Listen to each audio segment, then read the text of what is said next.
eu parei, eu estacionei, me cortaram, eu me senti uma árvore cortada, mas eu quero caminhar de novo, eu quero brotar, eu quero frutificar de novo. Então pode vir, venha, para Deus te dar força para você caminhar de novo. Israel estava na iminência de entrar num período muito difícil, tendo em vista que até então quem liderava o povo de Israel era nada mais, nada menos do que Moisés.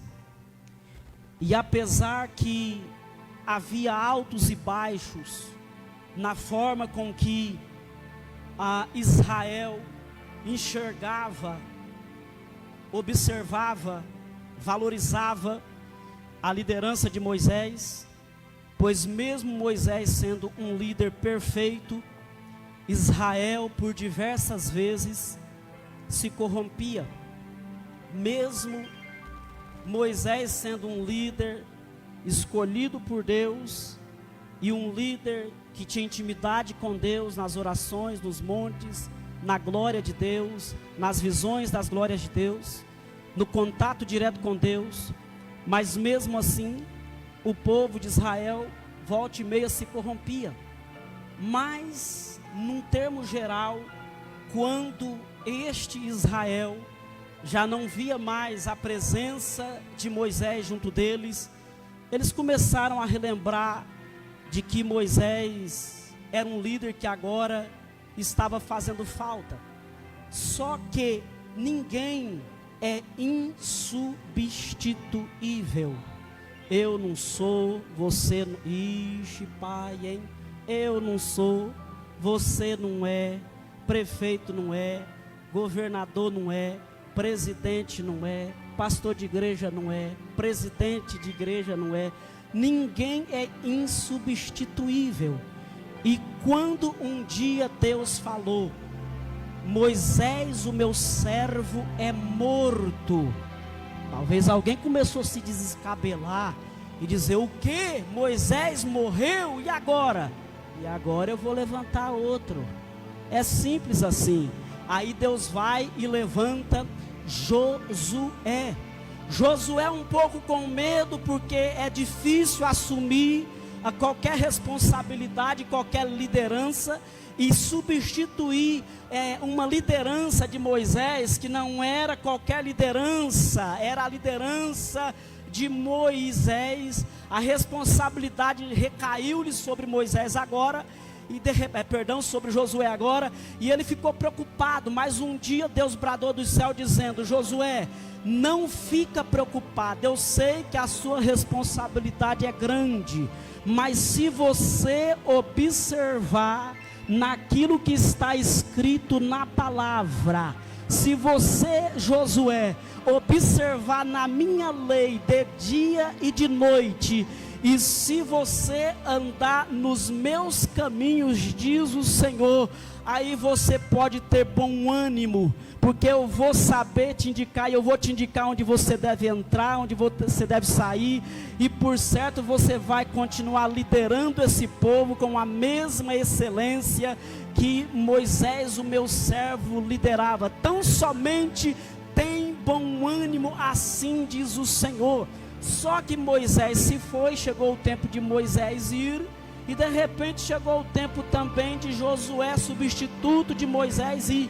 E agora Israel estava: o que faremos, o que faremos? Só que agora, queridos, antes, quando Deus permitiu a partida de Moisés, Deus substitui Moisés com um homem tão bom quanto Moisés, Josué.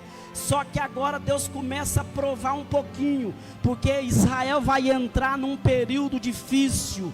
Foi um período que não tinha mais, os reis não iriam mais governar, e era um período agora que juízes estariam sendo escolhidos, e diz a Bíblia que o povo começou a fazer cada um segundo o que eles achavam que era correto, sem atentar ao que um líder e um juiz e um rei determinava, e a nação que achava que agora ia ter liberdade para fazer o que quisesse, iriam ser felizes, é aqui e agora que eles começaram a ter problema. Todos nós temos marcas de batalhas e cicatrizes de guerras que eu e você poderia ter evitado. Só que a gente tem o hábito de dobrar a manga da camisa e falar: Deus, sai para lá que o negócio é comigo, é eu que vou lutar. E aí eu começo a ter percas, aí eu começo a ter decepção, ter frustração. E é isto que o povo de Israel começou a enfrentar, as dificuldades nos tempos dos juízes, porque cada um começou a fazer o que bem queria. E depois da morte de Josué, Moisés já tinha ido, Josué agora também já tinha ido, e de repente alguém tem a boa consciência, conforme está descrito na tela aqui no versículo 1, e eles perguntam ao Senhor: opa, que coisa boa, porque alguém ainda diante da dificuldade, alguém ainda diante da batalha, alguém ainda diante dos medos, alguém ainda diante das incertezas, antes de ir para o campo de batalha, eles decidem perguntar para o Senhor Deus, dizendo: Senhor, quem é que vai para a guerra pelejar? Senhor, quem é que vai enfrentar os cananeus? Senhor, quem é que vai para o campo de batalha? Senhor, eu sei que entrar num campo de batalha sem a direção do Senhor, sem a diretriz do Senhor, eu sei que é sempre uma dificuldade, pode ter perca, pode ter feridas. Eu não quero ir para a peleja e para o campo de batalha se o Senhor não revelar a tua vontade. Aí Deus vai no versículo 2, que vai aparecer aqui agora. Aí é o Senhor que fala: opa, tem uma guerra à minha frente, tem um campo de batalha na minha frente, mas tem a voz do Senhor ecoando, dizendo: eu vou dar direção para vocês, é Judá. Meu querido, eu já abro um parênteses aqui para dizer para o meu irmão e para a minha irmã, como é bom você tomar decisão depois de ouvir a voz de Deus. Como é bom, antes de você ir para um campo de batalha, você ouvir a voz de Deus. Como é bom, antes de você tomar qualquer decisão, que seja simples, mas principalmente a decisão de ir para um campo de batalha, que era um campo obscuro, que era um campo de batalha hostil. Os cananeus, os ferezeus, não era qualquer tipo de pessoa, não. Então Israel sabia muito bem, ele disse: eu vou consultar o meu Senhor, porque eu só vou para a guerra com quem o Senhor me direcionar. No versículo 3, você vai acompanhando comigo, que aí Judá vai, depois de ouvir um direcionamento de Deus, agora é Judá que escolhe quem vai caminhar com ele, é Judá que convida quem é que vai caminhar com ele. Irmãos e irmãs de Jesus, eu quero chamar a sua atenção nesta palavra, nesta noite de domingo, e te convidar para uma reflexão muito importante. Eu vou recapitular a palavra. Primeiro, consultou a Deus antes de ir para a guerra. Segundo, quando Deus determinou quem é para ir para a guerra, é Judá. Judá agora vai escolher, não segundo os teus requisitos, não é o melhor amigo, não é a melhor pessoa, não é aquele que humanamente falando ele acha que é o melhor. Se for amigo, mas não tiver comunhão, não convide. Se for amigo, mas não tiver direcionamento de Deus, rejeita. Se for amigo, mas se Deus não tiver direcionado, não convide, porque o final de Uzá e Aiô foi um final terrível, justamente porque eles achou que estava fazendo o que era certo. A intenção era boa, irmão Sidney. Por quê? Porque a arca ia caindo. E quando a arca ia caindo, você vê que a intenção era boa. Eles queriam livrar da arca, se espatifar no chão. Então eles vão e tentam socorrer a arca para ela não cair no chão. A regra não é essa, meu irmão. A intenção pode ser boa, mas se Deus mandou não tocar, deixasse a arca espatifar no chão, que Deus dava um jeitinho de reconstruir, de refazer, de colocar tudo no seu lugar. Mas se Deus falou não toque, não toque, que eles estão agora já subindo e o Senhor lhes entregou nas suas mãos. Depois de guerrear, você pode ver que é um final de guerra, aparentemente simples. E olha só a escrita do versículo que nós temos ali: e o Senhor lhes entregou nas mãos do cananeu. Deixa eu falar uma coisa, para você ter certeza do que eu estou pregando aqui hoje.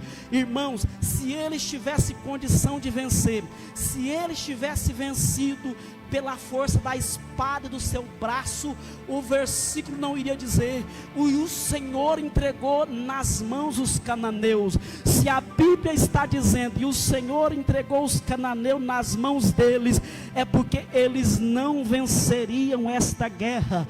Eles só venceram porque eles foi direcionado por Deus, com pessoas escolhidas por Deus, com pessoas determinadas por Deus.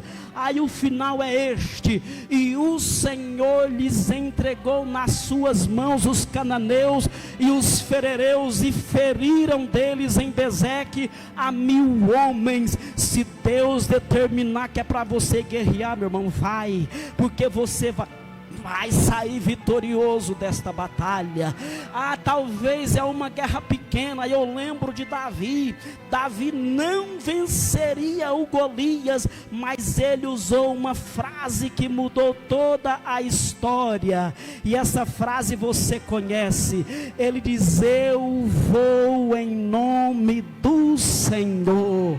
Eu vou em nome do Senhor, porque do Senhor é a guerra. Hoje, quando você chegar na tua casa, tomara que não esteja nenhuma guerra. Amanhã eu oro para que você não esteja nenhuma guerra. Mas se por acaso surgir, faça uma oração. Diga: Deus, é para mim ir. Quem é que eu devo levar? Quem é que eu devo convidar para essa guerra? Quem é que eu devo convidar para caminhar comigo nesse campo de batalha? E mesmo assim, Pai, obrigado pela tua palavra. E mesmo assim, quando você chegar no campo de batalha, que você avistar o inimigo, mesmo que o inimigo for mais fraco do que você, mas você não subestima, você diz: eu vou em nome do Senhor. Eu vou, ixi, meu Deus, eu vou em nome do Senhor, porque do Senhor é a guerra.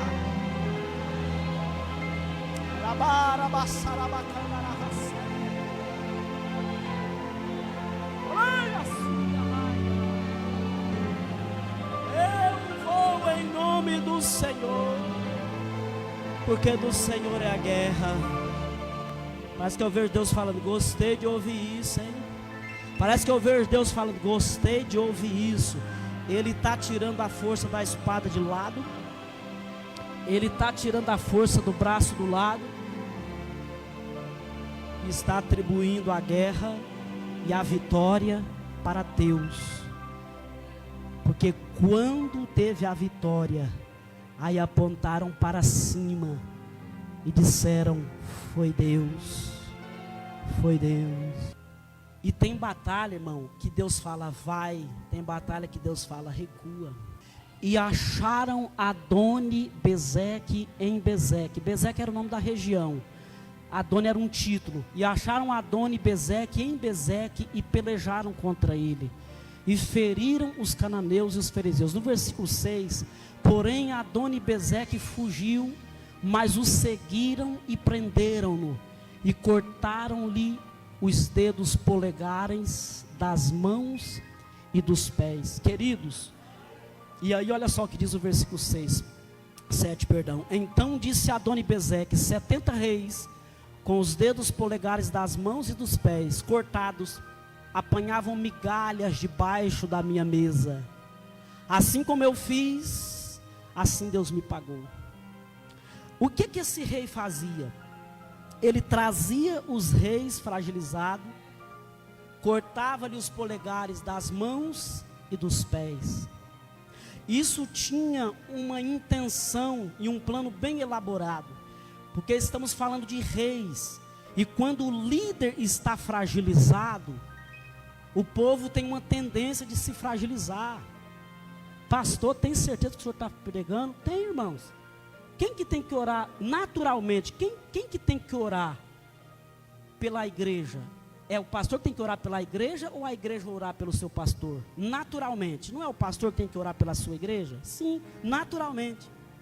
Mas existem situações que mudam. Pedro estava preso, agora inverteu. Era a igreja que começou a orar por Pedro e fazer contínua oração por Pedro. E o milagre aconteceu. Então o que esse Bezeque, Adoni de Bezeque fazia? Ele cortava o polegar das mãos. Irmãos, reis tinham que ser os melhores lutadores do que todo mundo. Então como que vai segurar a espada com o polegar? Ele vai até segurar, mas não vai ter destreza. Você pode até pegar um objeto sem o polegar, mas você não vai ter firmeza para segurar este objeto, e muito menos de manusear uma espada. A intenção de Adoni Bezeque não era matar por enquanto esses reis. A intenção de Adoni Bezeque era humilhar este rei. Você não vai ter mais destreza para lutar. Lembrando que Adoni Bezeque aqui representa o capeta. É ele mesmo, irmão. Falar, Jesus é o capeta, é o capiroto, é o Satanás. Que ele olha para mim e para você e fala: eu vou cortar o teu polegar para você desistir de lutar, para você não ter força de lutar, para você não ter ânimo de ir para a guerra. Uma outra intenção de Adoni Bezeque de cortar os polegares era porque de todas as digitais que existem nas mãos, a digital mais fidedigna, perfeita, é do dedão. Ou seja, aqui está a identidade. Quando Adoni Bezeque cortava os polegares da mão, ele estava dizendo: eu vou fazer você esquecer a sua identidade. Eu vou fazer esquecer das guerras que você já lutou e venceu. Eu vou fazer vocês esquecer quão bom vocês já foram. Irmãos, fala a verdade. Não tem um aqui, se tiver, levanta que eu quero te conhecer e pegar na tua mão.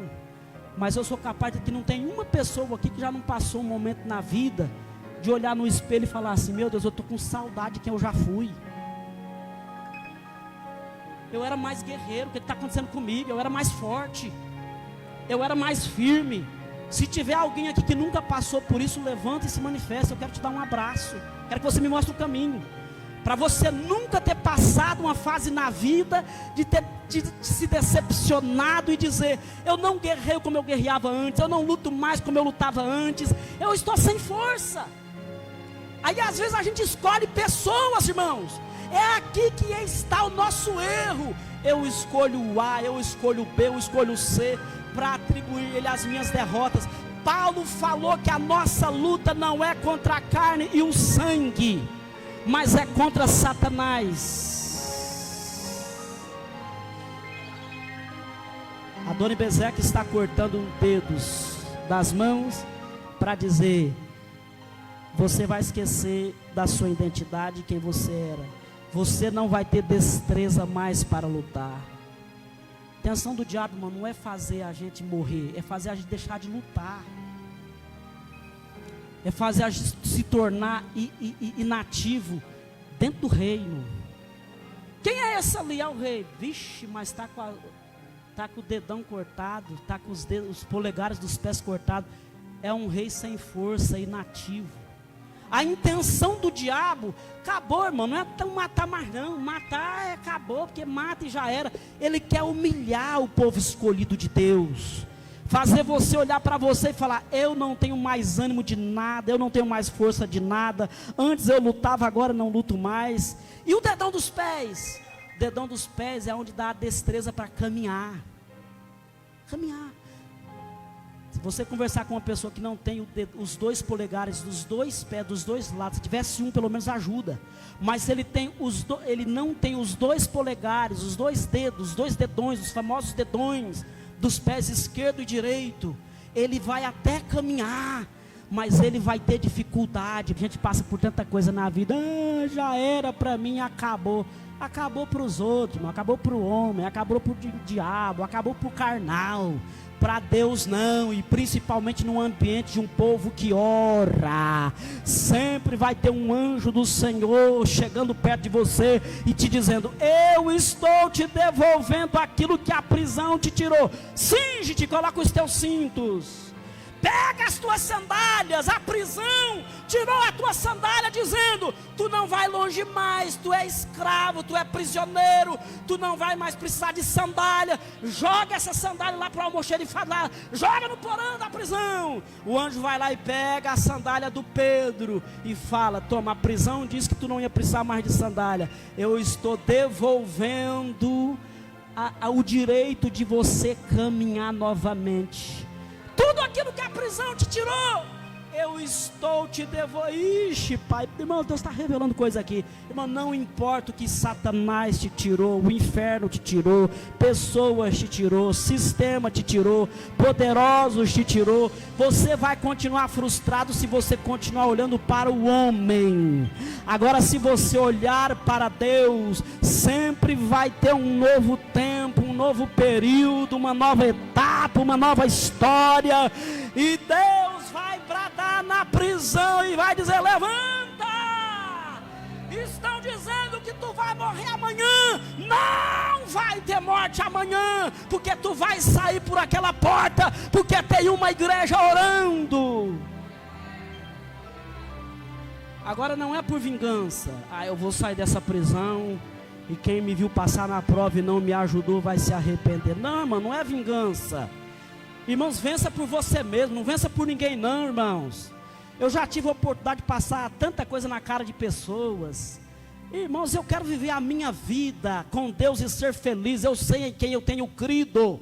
Eu quero vencer para mim vencer. Se você conquistar um carro, glória a Deus por isso. É você que conquistou, dê glória a Deus por isso. O que você conquistar, seja financeiro, profissional, ministerial, conquista e agradeça a Deus pelo que você ganhou, irmão. Não deixa as pessoas para lá. Vença para você se sentir vitorioso.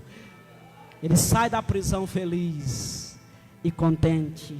As portas de ferro vão se abrindo e Pedro passando, e de repente ele bate na porta onde tinha uma igreja, numa casa, porque era um povo que estava assustado, um povo sendo perseguido pelo seu líder que estava preso. De repente o seu líder chega batendo na porta e dizendo: Deus ouviu a oração de vocês, enquanto eu estava preso, enviou o anjo lá e me tirou da prisão.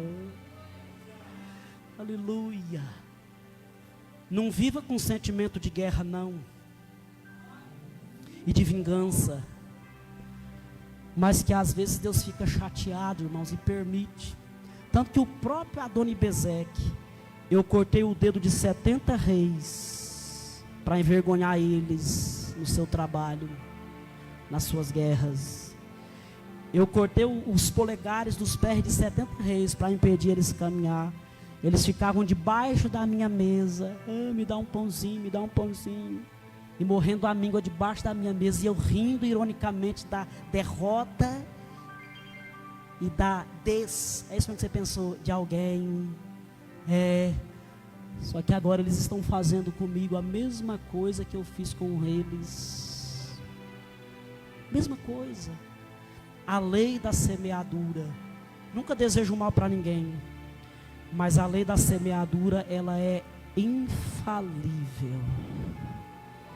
Plante coisas boas. Eu sei que ninguém é perfeito, mas junto com as nossas imperfeições, plante coisas boas também, para quando a gente começar a colher, Ele é o justo juiz. Ele vai falar: não, meu filho, você não é perfeito não, já plantou algumas coisas ruins, mas já plantou coisa boa também.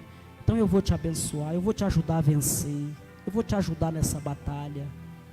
Este rei entendeu: do jeito que eu fiz com 70 reis, Deus me pagou. Deus me pagou.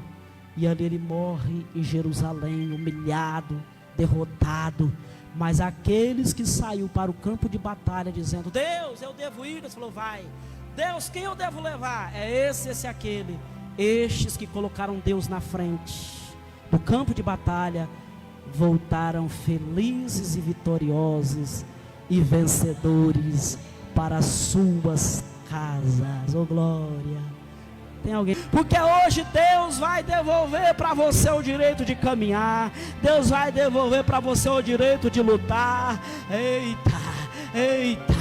Onde está a primeira pessoa que queira voltar a caminhar de novo?